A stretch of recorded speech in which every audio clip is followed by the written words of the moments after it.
A 37-year-old man in Mumbai, 9 years of SIP, 15,000 rupees every single month, never missed one.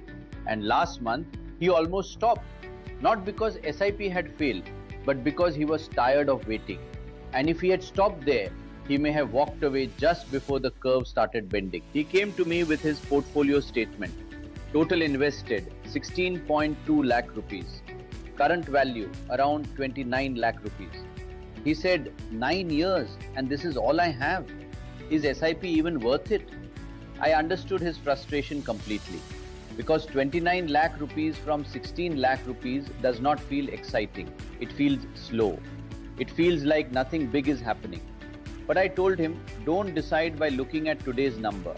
Look at what this number can become. Compounding does not work like a salary.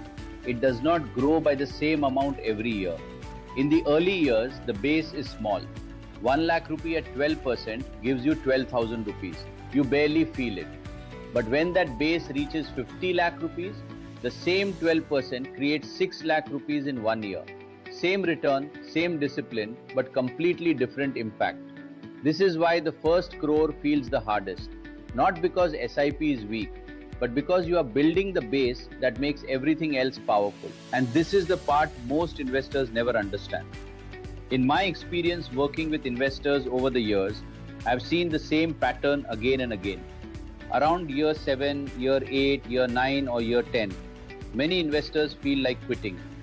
They say, so much time has passed, not much to show for it. But this is exactly the phase where quitting becomes most dangerous. Because the portfolio may still feel flat, but the compounding curve is quietly preparing to bend upward. Stay with me because this one mistake can delay your first 1 crore rupees by years. If your SIP is in year 7, 8, 9 or 10 right now, this may be one of the most dangerous phases of your investing journey. Not because markets are dangerous, because your patience is being tested at exactly the wrong time. You are no longer a beginner, but you are not yet seeing the full power either. This is the middle phase where discipline breaks.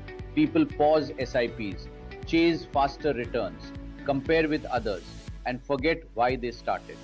Don't be that investor. The man from Mumbai, I showed him a projection. If he stopped, his story ended at 29 lakh rupees. But if he continued for a few more years, assuming around 12% annualized returns, at year 13, that same 15,000 rupees SIP could reach roughly 56 lakh rupees.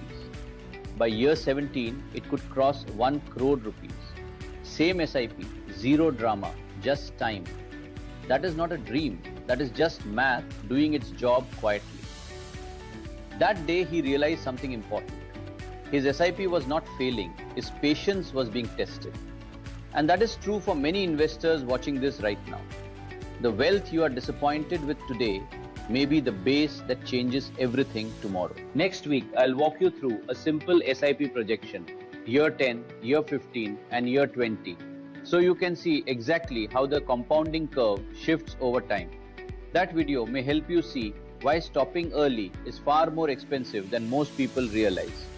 If you are actively building your first 1 crore rupees, comment building below. I read every single one. Subscribe so you don't miss it. Smart Finances with Ajay, because your money deserves better than noise.